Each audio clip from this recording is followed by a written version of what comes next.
বছর পর ফিরল তত্ত্বাবধায়ক ব্যবস্থা। সংবিধানের পঞ্চদশ সংশোধনী অবৈধ, হাইকোর্টের রায়, গণভোট পুনর্বহাল।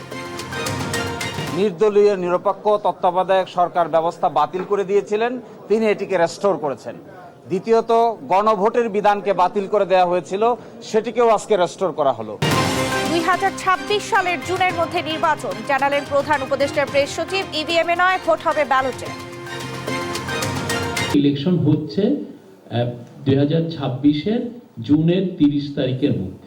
যেভাবে করলে একটা সুষ্ঠু, সুন্দর, ক্রেডিবল, অ্যাকসেপ্টেবল ইলেকশন করা যায়, আমরা সেইভাবে সব ব্যবস্থা নিব। নিশিরাতের নির্বাচন চায় না বিএনপি, মন্তব্য তারেক রহমানের। টেবিলে বসে সংস্কার সম্ভব নয়, বললেন আমির খসরু। রূপপুর সহ 9 মেগা প্রকল্পে 80,000 কোটি টাকা লুট, হাসিনা ও রেহেনা পরিবারের দুর্নীতির অনুসন্ধান শুরু।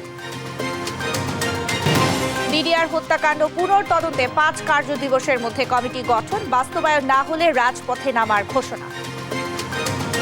যদি 5 দিনের মধ্যে এই কমিশন জাতির সামনে প্রকাশ করা না হয়, 6ষ্ঠ দিনের দিন আমাদের রাজপথে দেখা হবে। এবং ভোরে ওয়েস্ট ইন্ডিজ বাংলাদেশ দ্বিতীয় টি-20 এক ম্যাচ হাতে রেখে সিরিজ জয়ের সুযোগ টাইগারদের সামনে।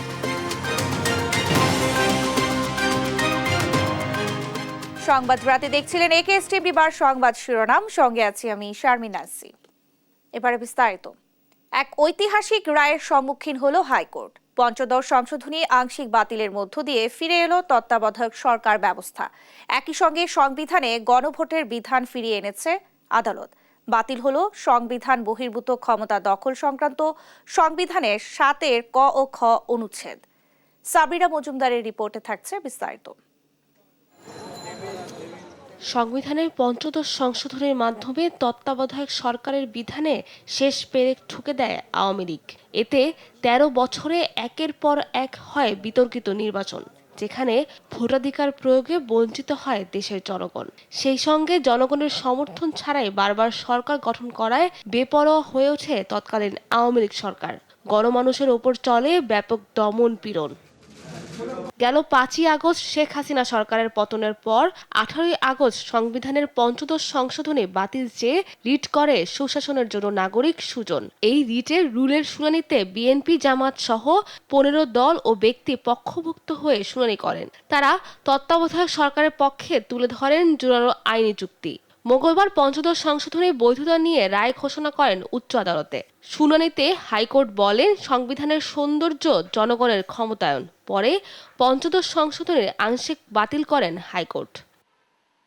রায়কে ঐতিহাসিক আখ্যা দিয়ে সন্তোষ প্রকাশ করেন আইনজীবীরা। বলেন, এ সংশোধনীতে জনগণের ইচ্ছার প্রতিফলন ছিল না। এ রায়ের মাধ্যমে পূর্ণভাবে ফিরল তত্ত্বাবধায়ক সরকার ব্যবস্থা। পঞ্চদশ সংশোধনীর মাধ্যমে বাংলাদেশকে যে একটা কর্তৃত্ববাদী শাসন ব্যবস্থার দিকে নিয়ে যাওয়া হয়েছিল, সেটার আমরা বলবো, সেটার অবসানের ক্ষেত্রে আজকে একটা গুরুত্বপূর্ণ মাইলফলক আমরা অর্জন করলাম। বিগত সরকার যে অ্যামেন্ডমেন্ট করেছিলেন, সেই অ্যামেন্ডমেন্টের মধ্যে আছে যে এই জনগণের কোনো অধিকার নাই এবং জনগণের কোনো ইচ্ছার উপরে তারা কোনো কিছুই তোয়াক্কা না করে তারা সংবিধান সংশোধন করতে পারেন। আদালত বলেছেন, পরবর্তীতে নির্বাচিত পার্লামেন্ট এসে যে অংশগুলোকে ভালো মনে করবে সেগুলোকে রাখবে, যে অংশগুলোকে ভালো মনে করবে না পার্লামেন্টের উপর ছেড়ে দিয়েছেন। এই 3 তরফা রায় আজকে ঘোষণা হয়েছে। সংবিধানের পঞ্চদশ সংশোধনী দেশের আইন, শাসন, গণতন্ত্রের পরিপন্থী। এই রায়কে যুগান্তকারী বলে জানান রাষ্ট্রের সর্বোচ্চ আইন কর্মকর্তা। গত 3টি নির্বাচন কিভাবে হয়েছে, কিভাবে গণতন্ত্র নির্বাসিত হয়েছে, কিভাবে বিচার বিভাগ অ্যাফেক্টেড হয়েছে, কিভাবে সংবিধানের বেসিক স্ট্রাকচার আঘাতপ্রাপ্ত হয়েছে, সেই কথাগুলো ওনারা বলেছেন। সংশোধনীকে আংশিক বাতিলের মাধ্যমে ফিরিয়ে আনা হলো গণভোটের বিধানও। অন্তর্বর্তী সরকারি তত্ত্বাবধায়ক সরকার ব্যবস্থা প্রবর্তন করতে পারবে বলেও জানান অ্যাটর্নি জেনারেল মোহাম্মদ আসাদুজ্জামান। সাবরিনা মজুমদার, দেশ টিভি, ঢাকা। 2026 সালে 30 জুন বা কাছাকাছি সময়ে জাতীয় নির্বাচন অনুষ্ঠিত হতে পারে বলে জানিয়েছেন প্রধান উপদেষ্টার প্রেস সচিব শফিকুল আলম। সন্ধ্যায় সাংবাদিকদের সাথে নিয়মিত মত বিনিময়কালে তিনি জানান, প্রধান উপদেষ্টা নির্বাচনের রোডম্যাপ ঘোষণা করেছে। নির্বাচন কমিশন নির্ধারিত তারিখ দিলে সরকার সুষ্ঠু নির্বাচনে সকল ধরনের সাহায্য করবে। বিস্তারিত আলিমুজ্জামান সাফওয়ানের রিপোর্টে। গেল কয়েকদিন ধরে রাজনৈতিক অঙ্গনে চলছে নির্বাচনী গুঞ্জন। এরই ধারাবাহিকতায় সোমবার জাতির উদ্দেশ্যে দেওয়া ভাষণে অন্তর্বর্তী সরকারের প্রধান উপদেষ্টা বলেন, 2025-এর শেষ অথবা 26-এর শুরুতে হতে পারে জাতীয় নির্বাচন। রাজনৈতিক ঐকমত্যের কারণে আমাদেরকে আবার বলছি, যদি অল্প কিছু সংস্কার করে ভোটার তালিকা নির্ভুলভাবে তৈরি করার ভিত্তিতে নির্বাচন সম্পন্ন করতে হয়, তাহলে 2025 সালের শেষের দিকে নির্বাচন অনুষ্ঠান হয়তো সম্ভব হবে। মঙ্গলবার সন্ধ্যায় ফরেন সার্ভিস একাডেমিতে সমসাময়িক ইস্যুতে কথা বলেন প্রধান উপদেষ্টার প্রেস সচিব শফিকুল আলম। এ সময় নির্বাচন প্রসঙ্গ আসলে তিনি বলেন, 2026 সালের 30 জুন বা কাছাকাছি সময়ে হতে পারে আগামী জাতীয় নির্বাচন। এক্সাক্ট ডেট কি এটা তো সত্যিকার অর্থে অনেক ক্ষেত্রে এটা ডিপেন্ড করবে রিফর্মের উপর, বাট উনি একটা মানে টাইম একটা দিয়ে দিয়েছেন। এর চেয়ে আর ক্লিয়ার রোড ম্যাপ আর কি হতে পারে? আপনি এক্সপেক্ট করতে পারেন যে ইলেকশন হচ্ছে 2026-এর জুনের 30 তারিখের মধ্যে। এ সময় বিগত সরকারের অপ্রয়োজনীয় অর্থ ব্যয়ের সমালোচনা করেন তিনি। যে সমস্ত জায়গায় ইনভেস্ট করেছি গত 15 বছর আপনাদের তো দেখাই আছে। আমরা কর্ণফুলীর লিভারের নিচে কোনোদিন টানেলের দরকার ছিল না, সেখানে আমি তো 12,000 কোটি টাকা খরচ করে ফেলেছি, 450 কোটি টাকা দিয়ে করেছি। আমি গোপালগঞ্জের ওইখানে আমার কোনো রেল লাইনের দরকার ছিল না, আমি 2,000 কোটি টাকা দিয়ে রেল লাইন করে ফেলেছি। যেটা আমার দরকার ছিল সেই কাজটা করি নাই। শিক্ষার মান উন্নয়নে কমিশন গঠন ও দুর্নীতি রোধে অন্তর্বর্তী সরকার কাজ করছে বলে জানান প্রেস সচিব। আলিমুজ্জামান সাফওয়ান, দেশ টিভি, ঢাকা। জাতীয় নির্বাচন ইভিএম এ নয়, ব্যালটে হবে বলে জানিয়েছেন প্রধান নির্বাচন কমিশনার AMM নাসির উদ্দিন। মঙ্গলবার দুপুরে রাজধানীর আগারগাঁও নির্বাচন ভবনে গণমাধ্যমের সঙ্গে মতবিনিময়ের সময় তিনি এই কথা বলেন। এ সময় তিনি জাতীয় নির্বাচনের প্রস্তুতি সম্পর্কে সাংবাদিকদের জানান। আগামী নির্বাচনে ইভিএম ব্যবহার করার কোনো পরিকল্পনা নেই বলে জানিয়েছেন প্রধান নির্বাচন কমিশনার AMM নাসির উদ্দিন। মঙ্গলবার সাংবাদিকদের সঙ্গে আলাপকালে তিনি আরও জানান, প্রধান উপদেষ্টা জাতীয় নির্বাচনের যে সময়সীমার ইঙ্গিত দিয়েছেন সেই অনুযায়ী নির্বাচন পরিচালনার জন্য সব ধরনের প্রস্তুতি রয়েছে। কাউকে তার বেকায়দা ফেলার জন্য আমরা কোনো কিছু করব না, আমরা একদম ন্যায্যতা ভিত্তিতে জিনিসটা করতে চাই। ভোটার তালিকা সম্পর্কে সিইসি বলেন, বর্তমানে বিদ্যমান ভোটার তালিকায় অনেক অসঙ্গতি রয়েছে। 2 মাসের মধ্যে সংশোধিত চূড়ান্ত ভোটার তালিকা তৈরি করা হবে। জাতীয় নির্বাচনের আগে স্থানীয় সরকার নির্বাচন সম্ভব নয় বলে জানান তিনি। আমরা কাউকে জিতানোর জন্য বা কাউকে হারানোর জন্য আমরা সীমানা নির্ধারণ করব না। আমরা যে ন্যায্যতার ভিত্তিতে যেখানে দেখি যে মোটিভেটেড ওয়েতে করা হয়েছে সেখানে আমরা হাত দেব এবং ন্যায্যতার ভিত্তিতে আমরা এটা ফিক্স করব। আমাদের কাছে তো অতীতের রেকর্ড তো আছে। স্থানীয় সরকারের নির্বাচনের বিষয়টি আমাদের আপাতত বিবেচনায় নেই। এ সময় তিনি বলেন, নির্বাচনে আওয়ামী লীগের অংশগ্রহণের বিষয়টি রাজনৈতিক সিদ্ধান্ত। এই বিষয়ে কমিশন কোনো মন্তব্য করবে না। সুষ্ঠু ও ন্যায্যতার ভিত্তিতে সীমানা পুনর্নির্ধারণ করা হবে বলে জানান সিইসি। ফাহিম ইউসুফ, দেশ টিভি, ঢাকা। নিশিরাতের নির্বাচন চায় না বিএনপি। মঙ্গলবার রাজধানীর ডিপ্লোমা ইঞ্জিনিয়ার্স ইনস্টিটিউশনে ঢাকা বিভাগের কর্মশালায় এ কথা বলেন দলটির ভারপ্রাপ্ত চেয়ারম্যান তারেক রহমান। এদিকে দলটির স্থায়ী কমিটির সদস্য আমির খসরু মাহমুদ চৌধুরী বলেছেন, আওয়ামী লীগ দেশকে ধ্বংস করার পরও যে বাংলাদেশ দাঁড়িয়ে আছে তা জিয়াউর রহমানের সার্বিক সংস্কারের ফসল।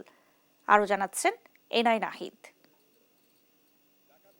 মঙ্গলবার রাজধানীর ডিপ্লোমা ইঞ্জিনিয়ার্স ইনস্টিটিউশনে ঢাকা বিভাগের কর্মশালার আয়োজন করে বিএনপি। প্রধান অতিথি ছিলেন বিএনপির ভারপ্রাপ্ত চেয়ারম্যান তারেক রহমান। এ সময় স্থায়ী কমিটির সদস্য গয়েশ্বর চন্দ্র রায় সহ অন্যান্য নেতাকর্মীরা উপস্থিত ছিলেন। 31 দফা কর্মসূচি সফল করতে জনগণের সমর্থনের প্রয়োজন, তাই 31 দফাকে ঘরে ঘরে নিয়ে যাওয়ার আহ্বান জানান বিএনপির ভারপ্রাপ্ত চেয়ারম্যান তারেক রহমান। আগামীর যে কঠিন নির্বাচন সেটি জনগণের সমর্থন নেই, সেই নির্বাচনের পুল ছাড়া যাতে আমরা পার হতে পারি সেইভাবে নিজেদেরকে প্রস্তুত করুন। সেজন্যই আমি সবসময় বলছি, জনগণের সঙ্গে থাকুন, জনগণকে সঙ্গে রাখুন। এদিকে সকালে রাজধানীর BSMMU হাসপাতালে ডক্টরস অ্যাসোসিয়েশন অব বাংলাদেশ ড্যাব আয়োজিত বিজয় দিবস উপলক্ষে আলোচনা সভা ও গণ অভ্যুত্থানে আহতদের মাঝে আর্থিক অনুদান প্রদান করা হয়। এতে অংশগ্রহণ করেন বিএনপির স্থায়ী কমিটির সদস্য আমির খসরু মাহমুদ চৌধুরী এবং অধ্যাপক ডাক্তার AZM জাহিদ হোসেন সহ দলের অন্যান্য নেতাকর্মীরা।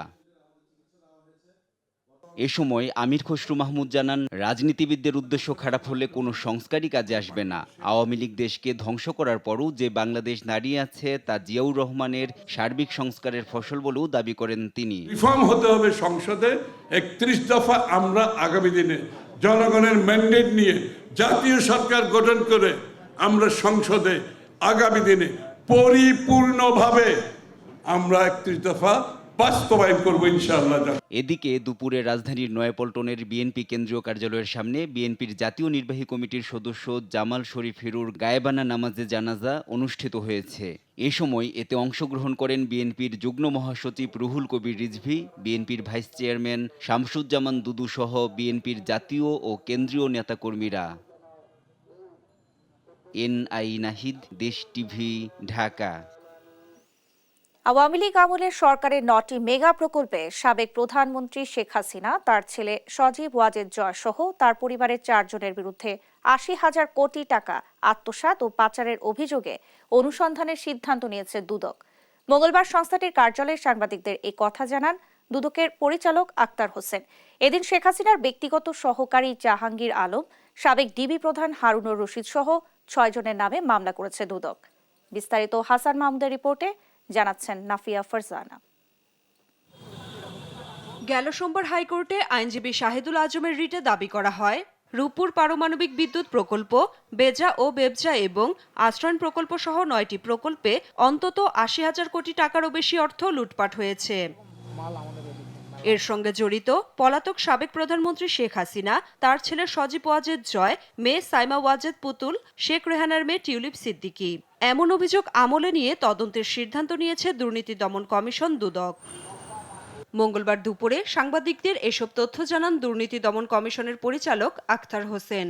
শেখ হাসিনার বিরুদ্ধে ক্ষমতার অপব্যবহার, প্রতারণা, অনিয়ম ও দুর্নীতির মাধ্যমে 8টি বিভিন্ন প্রকল্পের আড়ালে 21,000 কোটি টাকা আত্মসাতের একটি অভিযোগ দুর্নীতি দমন কমিশনে দাখিল হয়েছে এবং সেই অভিযোগের বিষয়ে অনুসন্ধানের সিদ্ধান্ত গৃহীত হয়েছে।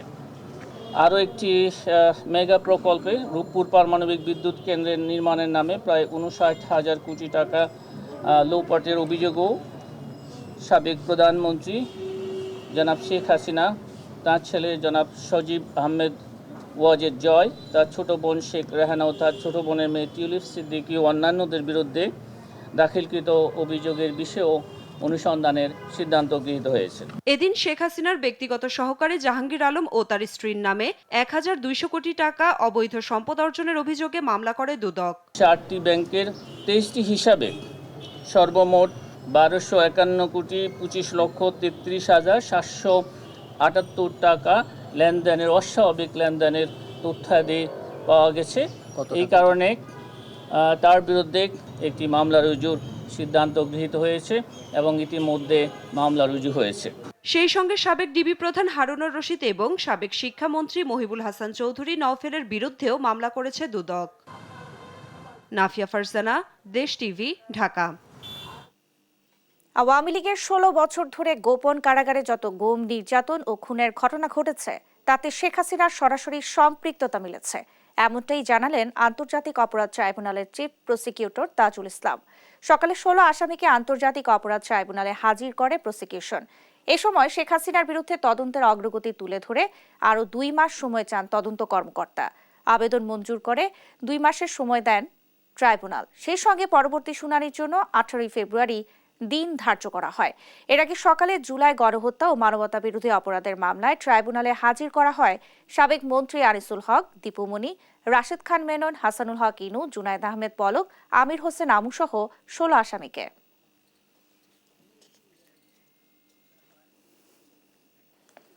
বৈষম্য বিরোধী ছাত্র আন্দোলনের দাবির মুখে বিডিআর হত্যাকাণ্ডের ন্যায় বিচার নিশ্চিতে আগামী 5 কার্য দিবসের মধ্যে তদন্ত কমিটি গঠনের সিদ্ধান্ত জানিয়েছে স্বরাষ্ট্র মন্ত্রণালয়। এই কমিটির আকার হতে পারে 5 থেকে 9 সদস্যের। মঙ্গলবার সচিবালয়ে এক সংবাদ সম্মেলনে এসব কথা জানান স্বরাষ্ট্র উপদেষ্টা জাহাঙ্গীর আলম চৌধুরী। দেশের ইতিহাসে কলঙ্কজনক অধ্যায় পিলখানা হত্যাকাণ্ড। 2009 সালের 25 ফেব্রুয়ারি পিলখানায় বিডিআর সদর দপ্তরে বিদ্রোহের ঘটনায় 58 জন সেনা কর্মকর্তা সহ মারা যান 74 জন। আলোচিত এ ঘটনার মামলায় 139 জনকে ফাঁসি, 185 জনকে যাবজ্জীবন এবং 200 জনকে বিভিন্ন মেয়াদে কারাদণ্ড দিয়েছেন হাইকোর্ট। গেল 5 আগস্ট শেখ হাসিনার পতনের পর পিলখানা বিদ্রোহের মামলায় পুনঃতদন্ত চেয়ে দাবি তোলেন বৈষম্য বিরোধী ছাত্র আন্দোলনের নেতারা।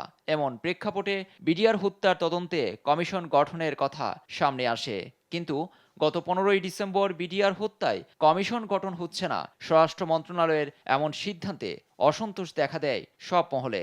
এমনকি এ ঘটনায় কেন কমিশন নয় এ দাবিতে মঙ্গলবার আইন উপদেষ্টার কার্যালয় ঘেরাওয়ের ঘোষণা দেয় বৈষম্য বিরোধী ছাত্রদের কয়েকজন সমন্বয়ক। এমন দাবির মুখে মঙ্গলবার সকালে সচিবালয়ের সংবাদ সম্মেলন ডেকে স্বরাষ্ট্র উপদেষ্টা আগামী 5 দিনের মধ্যে কমিটি গঠনের ঘোষণা দেন। বিডিআর হত্যাকাণ্ডের ন্যায় বিচার নিশ্চিতকরণে আগামী 5 কার্য দিবসের মধ্যে একটি তদন্ত কমিটি গঠন করা হবে। অথবা আপনি যেটা বলছেন হয়তো হইতে পারে। এই কমিটিতে থাকবেন হলো অবসরপ্রাপ্ত বিচারক, সিভিল সার্ভিস, সশস্ত্র বাহিনী ও পুলিশের অবসরপ্রাপ্তদের নিয়ে গঠিত করা হইবে। তিনি বলেন, বিডিআর হত্যাকাণ্ডে পূর্ণ তদন্ত ও ন্যায় বিচার নিশ্চিতে বদ্ধপরিকর অন্তর্বর্তী সরকার। বিডিআর হত্যাকাণ্ডের পূর্ণ তদন্ত এবং ন্যায় বিচার নিশ্চিতকরণে অন্তর্বর্তীকালীন সরকার বদ্ধপরিকর। পিলখানায় নারকীয় ওই হত্যাকাণ্ডের পর বাহিনীটির নাম পরিবর্তন করে রাখা হয় border guard Bangladesh, BGB. News desk, Desh TV. এদিকে স্বরাষ্ট্র উপদেষ্টার ঘোষিত সময়ের মধ্যে কমিশন গঠন না হলে 6ষ্ঠ দিনে ভুক্তভোগী পরিবারের সদস্যদের নিয়ে রাজপথে নামার হুঁশিয়ারি দিয়েছেন বৈষম্য বিরোধী ছাত্র আন্দোলনের সমন্বয়ক মাহিন সরকার।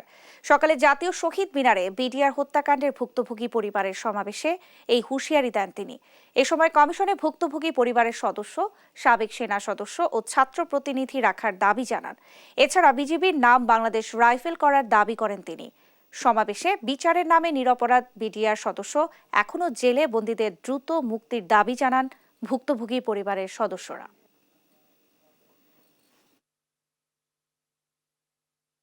না আমার হাজবেন্ডকে কোনো সম্মান দেওয়া হয়েছে না, 57 অফিসারকে কোনো সম্মান দেওয়া হয়েছে না। আমার এই পর্যন্ত আমরা শান্তিতে বেঁচে আছি। আপনাদের কাছে এতটুকু অনুরোধ, আপনারা জাস্টিসটা ব্যবস্থা করেন। যতগুলো পরিবার আছে সেটা অফিসারদের পরিবার এবং জওয়ানদের পরিবার। যদি 5 দিনের মধ্যে এই কমিশন জাতির সামনে প্রকাশ করা না হয় এবং সেখানে যদি কোন দালাল থাকে তাহলে 6ষ্ঠ দিনের দিন আমাদের রাজপথে দেখা হবে।